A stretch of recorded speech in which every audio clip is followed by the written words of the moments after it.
Europe. 7h15, Patrick Cohen. Le vrai faux de l'info, Géraldine Vosner, est le possible retour de l'écotaxe que le gouvernement précédent avait abandonné. La ministre des Transports cherche de l'argent pour ses routes et envisage de faire payer les camions qui transitent sur le territoire. Une idée qui ressemble furieusement à la défunte écotaxe dont les bonnets rouges fin 2013 avaient eu la peau. Pourra-t-on réutiliser le matériel qui avait été mis en place? La présidente de la région Île-de-France, Valérie Pécresse, ne le croit pas.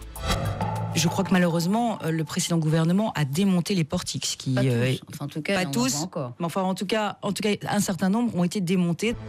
Les portiques de l'écotaxe démontés, c'est vrai ou c'est faux? C'est faux, Patrick. Sur les 170 portiques installés au moment de l'écotaxe, quelques-uns ont été vandalisés, une poignée démantelée, mais 142 sont toujours en place, m'indique le ministère des Transports, qui a finalement renoncé à les désinstaller. Officiellement, il conserve l'espoir de les réutiliser. Je dis officiellement parce que c'est peu probable. Ces grandes carcasses bourrées d'électronique sont tout juste surveillées aujourd'hui. On entretient les glissières de sécurité, mais il n'y a pas de maintenance. Elles pourrissent au bord de la route. Les régions que j'ai contactées ne sont même pas au courant de comment c'est géré. Le précédent gouvernement maintenait sur ce dossier une omerta complète. Pourquoi ? Parce qu'il faut se rappeler de ce que ce matériel a coûté. 170 portiques, 230 bandes de contrôle pour les routes secondaires, 720 000 boîtiers qui devaient équiper les camions, sans compter un centre informatique dernier cri. Tout cela a coûté la bagatelle de 652 millions d'euros, rappelle la Cour des comptes.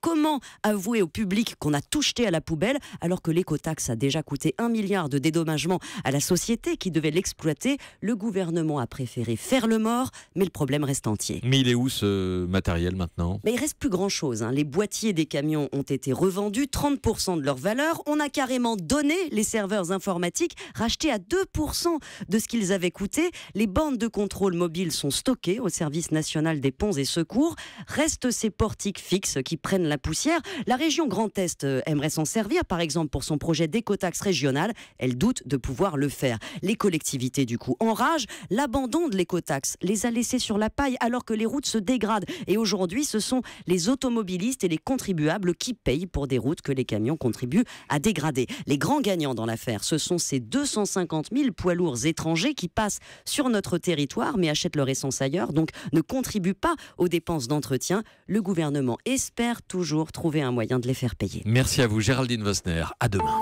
Europe. Europe 1.